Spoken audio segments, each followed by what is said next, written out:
여러분 환영합니다. 오늘 이 시간은 세계에서 가장 럭셔리한 고기죠. 바로 일본산 와규의 세계를 완전히 해부해 보려고 합니다. 보통 와규 하면 그냥 엄청 비싼 스테이크 정도로만 생각하시잖아요. 그런데 오늘 이야기를 쭉 따라오시다 보면요. 이 고기 이면에 숨겨진 정말 놀라운 세포 수준의 과학부터 이 산업 전체가 맞닥뜨린 거대한 경제적 딜레마까지 아주 속속들이 아시게 될 겁니다. 자, 그럼 바로 들어가 볼까요? 자, 지금 보이시는 이 압도적인 마블링 한번 보세요. 27개월 된 와규의 단면을 현미경으로 확대해 본 건데요. 눈으로 보는 것 이상의 경이로움이 숨어 있습니다. 하얀 지방이랑 붉은 근육이 무슨 정교한 예술 작품처럼 얽혀 있죠. 오늘 우리는 이 아름다운 마블링이 단순히 보기 좋은 걸 넘어서 세포 단위에서 도대체 어떻게 만들어지는 건지 그 비밀을 파헤쳐 볼 겁니다. 솔직히 이런 걸 보면 바로 궁금해지지 않나요? 아니, 소 한 마리가 도대체 어떻게 이런 비주얼에 이런 기가 막힌 맛을 내는 고기를 만들어내는 걸까요? 그리고 대체 왜 우리는 이 고기 한 점 먹겠다고 기꺼이 그 엄청난 돈을 지불하는 걸까요? 첫 번째 주제, 엄격한 등급 판정 시스템입니다. 진정한 와규가 되기 위한 그야말로 미친 듯이 깐깐한 기준들, 여기서부터 출발해 보겠습니다. 일본 식욕등급협회는 BMS라는 소고기 마블링 기준을 사용하는데요. 이게 진짜 믿을 수 없을 정도로 엄격합니다. 근육 안에 지방에 얼마나 촘촘히 박혀 있는지를 보고 고기를 1단계부터 12단계까지 쫙 나누는 거예요. 최고 등급인 12단계에 가까워질수록 붉은 고기는 거의 안 보이고 눈꽃 같은 하얀 지방이 전체를 싹 뒤덮게 되는 거죠. 그렇다고 마블링만 좋다고 다 전설적인 고베 비프가 되는 건 절대 아닙니다. 조건이 아주 까다로워요. 혀고현에서 자란 아주 엘리트 혈통이죠. 타지마소 중에서도 방금 말씀드린 BMS 기준 6단계 이상을 훌쩍 넘겨야만 비로소 그 유명한 고베 비프라는 타이틀을 달 수 있습니다. 말 그대로 상위 1%의 명품 중에 명품인 겁니다. 그런데 이런 완벽한 등급을 만들어내려면 시작부터 리스크가 장난이 아닙니다. 생후 9개월 된 와규 송아지 딱 한 마리 가격이 얼마인지 아시나요? 평균 6,226달러, 그러니까 우리 돈으로 수백만 원을 훌쩍 넘습니다. 최고급 고기를 얻기 위한 출발선에서부터 이미 엄청난 판돈을 걸고 시작하는 셈이죠. 두 번째 주제, 부드러움의 과학입니다. 이 고기가 왜 이렇게 비싼지 제대로 이해하려면 우리 미각을 홀리는 그 마법의 비밀을 현미경으로 들여다볼 필요가 있습니다. 이 모든 건 근육 내 결합 조직, 줄여서 IMCT라고 부르는 녀석한테 달려 있습니다. 쉽게 상상해 보자면 근육 섬유들을 하나하나 단단하게 묶어주는 아주 거대한 벌집 모양의 구조물이라고 보시면 돼요. 당연히 이 벌집 뼈대나 튼튼할수록 고기는 질겨질 수밖에 없겠죠? 근데 여기서 진짜 기가 막힌 생물학적 마법이 일어납니다. 소가 살이 찌고 지방세포가 팽창하면서 아까 말한 그 단단한 벌집 구조 틈새로 교묘하게 파고 들어가는 거예요.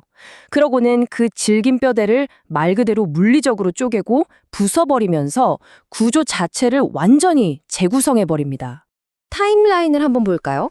생후 9개월에서 20개월 사이에는 콜라겐이 똘똘 뭉치면서 근육 구조가 엄청 단단해져요. 고기가 질긴 상태죠. 그런데 20개월을 딱 넘어서는 순간 대반전이 시작됩니다. 살찌우는 후반기에 접어들면서 급격히 불어난 지방이 그 튼튼했던 근육 구조를 산산조각 내버리는 겁니다. 조직이 팍 무너져 내리는 이 파괴의 과정 덕분에 우리가 아는 입에서 사르르 녹는 와규 특유의 그 미친 부드러움이 탄생하는 거죠. 그리고 이건 그냥 사료만 잘 먹인다고 되는 게 아닙니다. 유전자의 힘이 커요.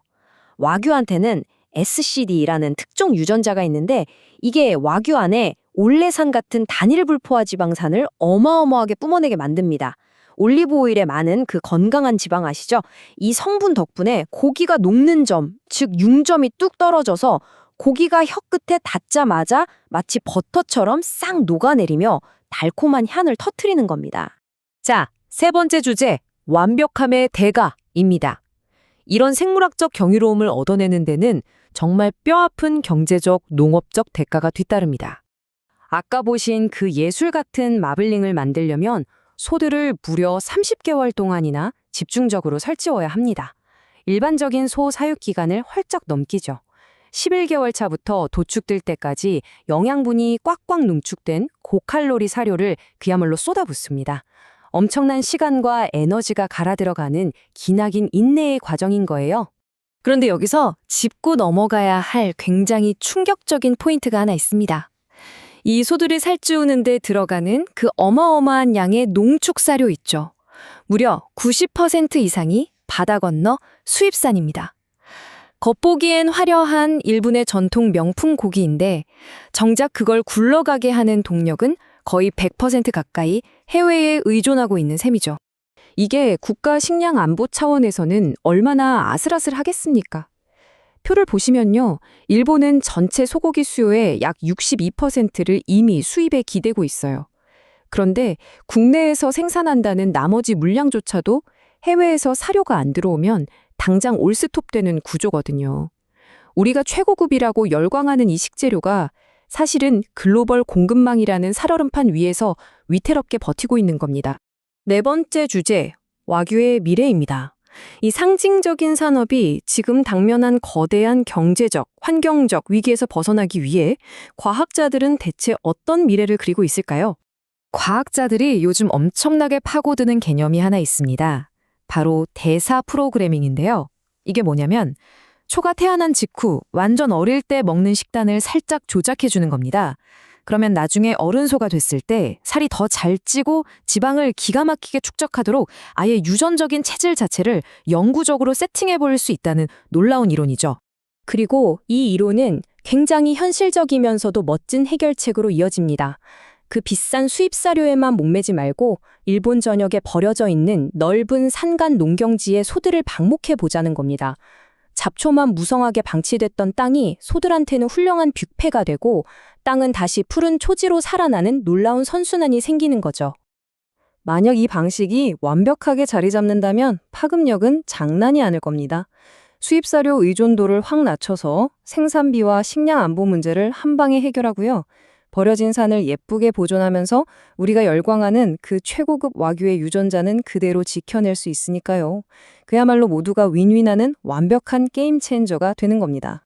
자, 이제 마지막으로 여러분께 꽤나 흥미로운 질문을 하나 던지고 싶습니다. 내일의 와규는 좁은 축사를 벗어나 일본의 푸른 산비탈을 누비며 자연 속 명품으로 돌아가게 될까요? 아니면 세계 최고의 사치품이라 불리는 이 경이로운 고기조차 결국 팍팍한 현대의 경제적 압박을 이기지 못하고 변질되고 말까요? 이 매혹적인 산업이 앞으로 어떤 길을 걷게 될지 계속 지켜보는 것도 꽤나 흥미로울 것 같습니다. 오늘 분석은 여기까지입니다. 함께 해주셔서 감사합니다.